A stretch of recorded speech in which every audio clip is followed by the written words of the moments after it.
Hi hello ನಮಸ್ಕಾರ ಎಲ್ಲರಿಗೂ welcome to our Apoo's cooking channel. ಇವತ್ತು ನಾನು ಉತ್ತರ ಕರ್ನಾಟಕದ ಸ್ಪೆಷಲ್ ರೆಸಿಪಿ ಮಾಡ್ತಾ ಇದ್ದೀನಿ. ಇದು ಸಾಯಂಕಾಲ ಟೀ ಜೊತೆ ಮಕ್ಕಳು ಸ್ಕೂಲಿಂದ ಬಂದಾಗ ಯಾರಾದರೂ ಗೆಸ್ಟ್ಗಳು ಮನೆಗೆ ಬಂದಾಗ ಕ್ವಿಕ್ ಆಗಿ ಈಸಿಯಾಗಿ ಮಾಡ್ಕೋಬಹುದು. ಇದು ಎಲ್ಲರದು ಆಲ್ ಟೈಮ್ ಫೇವರೇಟ್ ರೆಸಿಪಿ ಆಗಿರುತ್ತೆ. ಬನ್ನಿ ಶುರು ಮಾಡೋಣ.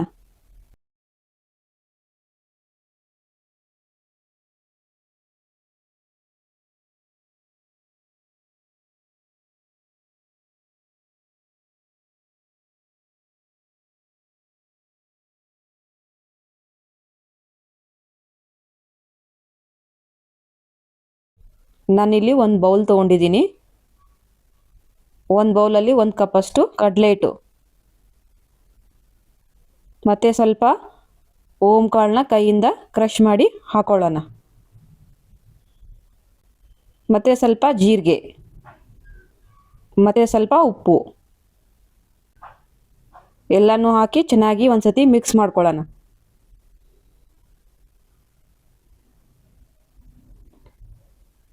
ಇವಾಗ ಸ್ವಲ್ಪ ನೀರು ಹಾಕಿ ಕಲಿಸ್ಕೊಳ್ಳೋಣ. ನಮಗೆ ನೀರು ಎಷ್ಟು ಬೇಕು ನೋಡಿ ಸ್ವಲ್ಪ ನೀರು ಹಾಕಿ ಕಲಿಸ್ಕೋಬೇಕಾಗತ್ತೆ.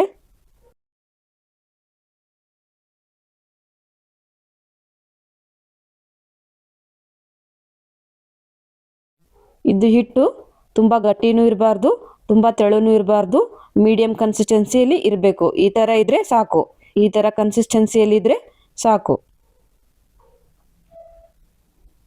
ಇದಾಗಿದೆ. ಒಂದು ಪ್ಲೇಟ್ ಮುಚ್ಚಿ 10 ನಿಮಿಷ ಇದನ್ನ ನೆನೆಯಕ್ಕೆ ಬಿಡೋಣ. ಅಷ್ಟರಲ್ಲಿ ಗಿರ್ಮಿಟ್ ಮಾಡ್ಕೊಂಬರೋಣ. ಇವಾಗ ಇಲ್ಲಿ ಸ್ಟವ್ನ ಆನ್ ಮಾಡ್ಕೊಳ್ಳೋಣ. ಸ್ಟವ್ ಮೇಲೆ ಒಂದು ಪಾತ್ರೆ ಇಟ್ಕೊಳ್ಳೋಣ. ಸುಮಾರು 3 ಟೇಬಲ್ ಸ್ಪೂನಷ್ಟು ಎಣ್ಣೆ ಚೆನ್ನಾಗಿ ಕಾದಿದೆ. ಕಡಲೆಕಾಯಿ ಬೀಜ, ಒಂದು ಹಿಡಿಯಷ್ಟು ಕಡಲೆಕಾಯಿ ಬೀಜ, ಇದನ್ನ ಕೆಂಪಗಾಗೋವರೆಗೂ ಫ್ರೈ ಮಾಡ್ಕೊಳ್ಳೋಣ. ಇದು ಚೆನ್ನಾಗಿ ಕೆಂಪಗಾಗಿದೆ. ಇದನ್ನ ಇವಾಗ ಒಂದು ಪ್ಲೇಟಲ್ಲಿ ತೆಗೆಯೋಣ.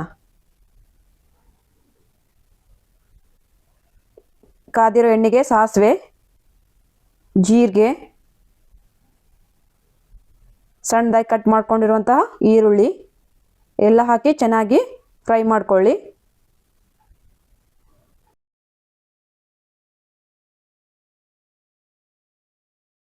ಸ್ವಲ್ಪ ಉಪ್ಪು ಹಾಕ್ಕೊಂಡು ಇನ್ನೊಂದ್ಸತಿ ಚೆನ್ನಾಗಿ ಫ್ರೈ ಮಾಡ್ಕೊಳ್ಳಿ. 1 ಚಮಚ ಹಸಿಮೆಣಸಿನ್ಕಾಯಿ ಪೇಸ್ಟು, ನೀವು ಖಾರ ನೋಡ್ಕೊಂಡು ಹಾಕ್ಕೊಳ್ಳಿ. ನಾನಿಲ್ಲಿ 2 ಚಮಚ ಹಸಿಮೆಣಸಿನ್ಕಾಯಿ ಪೇಸ್ಟ್ ಹಾಕ್ಕೋತಾ ಇದ್ದೀನಿ. ಇದನ್ನ ಚೆನ್ನಾಗಿ ಫ್ರೈ ಮಾಡ್ಕೊಳ್ಳೋಣ. ಇದಕ್ಕೇನೆ ಸ್ವಲ್ಪ ಅರಿಶಿನ ಪುಡಿ ಹಾಕಿ ಇನ್ನೊಂದ್ಸತಿ ಚೆನ್ನಾಗಿ ಫ್ರೈ ಮಾಡ್ಕೊಳ್ಳಿ. ಸ್ವಲ್ಪ ಹುಣಸೆ ಹಣ್ಣಿನ ರಸ ಹಾಕಿ ಚೆನ್ನಾಗಿ ಫ್ರೈ ಮಾಡ್ಕೊಳ್ಳೋಣ.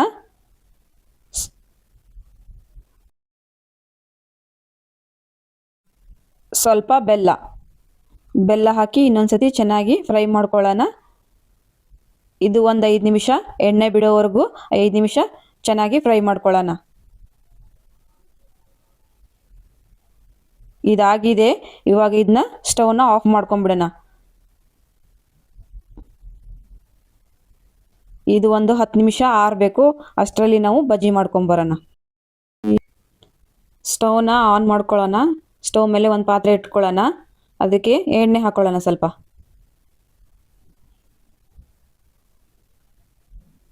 ಇಲ್ಲಿ 10 ನಿಮಿಷ ಆಗಿದೆ. ಹಿಟ್ಟು ಚೆನ್ನಾಗಿ ನೆಂದಿದೆ. ಅದಕ್ಕೆ ಸ್ವಲ್ಪ ಚಿಟಿಗೆ ಸೋಡಾ ಪುಡಿ ಹಾಕಿ ಚೆನ್ನಾಗಿ ಮಿಕ್ಸ್ ಮಾಡ್ಕೊಳ್ಳೋಣ.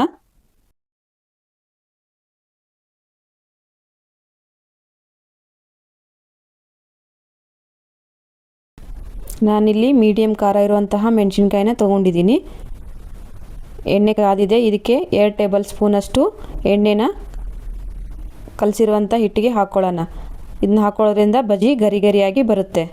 ಹಾಕಿ ಇನ್ನೊಂದ್ಸತಿ ಚೆನ್ನಾಗಿ ಮಿಕ್ಸ್ ಮಾಡ್ಕೊಳ್ಳೋಣ. ಚೆನ್ನಾಗಿ ಮಿಕ್ಸ್ ಮಾಡ್ಕೊಳ್ಳಿ. ಕೈಯಿಂದ ಬೀಟ್ ಮಾಡ್ಕೊಳ್ಳಿ. ಚೆನ್ನಾಗಿ ಒಂಚೂರು ಗಂಟಿರಬಾರ್ದು. ಚೆನ್ನಾಗಿ ಮಿಕ್ಸ್ ಮಾಡ್ಕೊಳ್ಳಿ. ಇವಾಗ ಇಲ್ಲಿ ಎಣ್ಣೆ ಕಾದಿದೆ. ಒಂದು ಬಿಟ್ಟು ನೋಡೋಣ ಫಸ್ಟು ಎಣ್ಣೆ ಕಾದಿದೆ ಇಲ್ಲ ಅಂತ. ಇವಾಗ ಒಂದೊಂದಾಗಿ ಬಿಟ್ಕೊಳ್ಳೋಣ ಎಣ್ಣೆಯಲ್ಲಿ. ಅದೇ ಥರ ಎಲ್ಲ ಮೆಣಸಿನ್ಕಾಯಿನೂ ಹಿಟ್ಟಲ್ಲಿ ಅದ್ದಿ ಒಂದೊಂದಾಗಿ ಇಟ್ಕೊಳ್ಳೋಣ.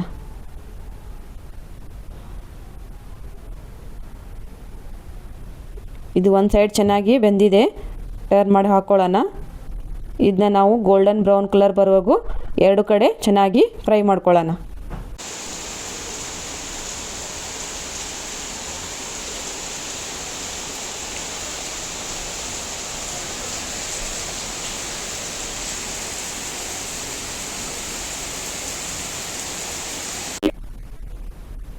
ಇದು ಇವಾಗ ಆಗಿದೆ, ಗಿರ್ಮಿಟ್ ಮಾಡ್ಕೊಂಬರೋಣ.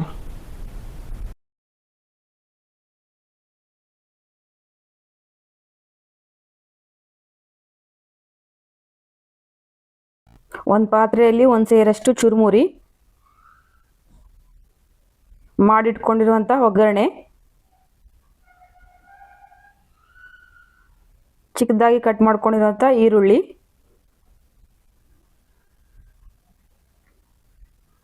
ಮತ್ತು ಟೊಮೆಟೊ ಸ್ವಲ್ಪ ಹಾಕೋಬೇಕು, ಇಲ್ಲಾಂದರೆ ಚುರುಮುರಿ ಮೆತ್ತಗಾಗಿ ಹೋಗ್ಬಿಡುತ್ತೆ. ಸ್ವಲ್ಪ ಕೊತ್ತಂಬರಿ ಸೊಪ್ಪು,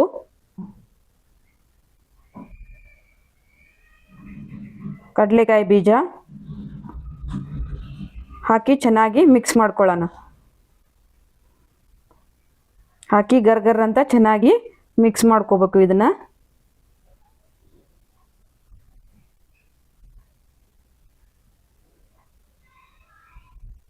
ಇದಕ್ಕೆ 2 ಟೇಬಲ್ ಸ್ಪೂನ್ ಅಷ್ಟು ಹುರ್ಗಡ್ಲೆ ಪುಡಿ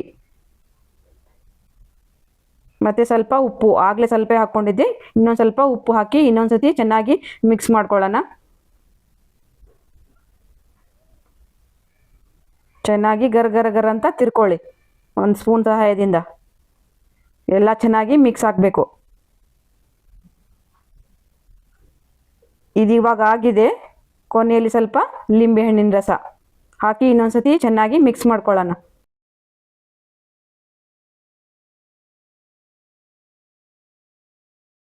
ಇದು ಇವಾಗ ಆಗಿದೆ, ಒಂದು ಸರ್ವಿಂಗ್ ಪ್ಲೇಟಲ್ಲಿ ತೆಗಿಯೋಣ. ನೋಡಿದ್ರಲ್ಲ, ನಮ್ಮ ಉತ್ತರ ಕರ್ನಾಟಕದ ಸ್ಪೆಷಲ್ ಗಿರ್ಮಿಟ್ ಮತ್ತು ಮಿರ್ಚಿನ 10 ನಿಮಿಷದಲ್ಲಿ ಕ್ವಿಕ್ಕಾಗಿ ಮಾಡ್ಕೋಬೋದು. ಸಾಯಂಕಾಲ ಮಳೆ ಬರಬೇಕಾದ್ರೆ ಬಿಸಿ ಬಿಸಿಯಾಗಿ ಬಜ್ಜಿ ಮತ್ತು ಖಾರವಾಗಿ ಗಿರ್ಮಿಟ್ನ ಮಾಡ್ಕೊಂಡು ತಿನ್ಬೋದು. ಮಕ್ಕಳು ಕೇಳಿದಾಗ ಅಂಗಡಿಯಿಂದ ತಂದು ಕೊಡೋಕ್ಕಿಂತ ಮನೆಯಲ್ಲೇ ಹೆಲ್ದಿಯಾಗಿ ಮಾಡ್ಕೋಬಹುದು. ಈ ರೆಸಿಪಿ ಏನಾದರೂ ನಿಮ್ಗೆ ಇಷ್ಟ ಆಗಿದ್ರೆ ನಮ್ಮ ಚಾನಲ್ನ ಸಬ್ಸ್ಕ್ರೈಬ್ ಮಾಡಿ.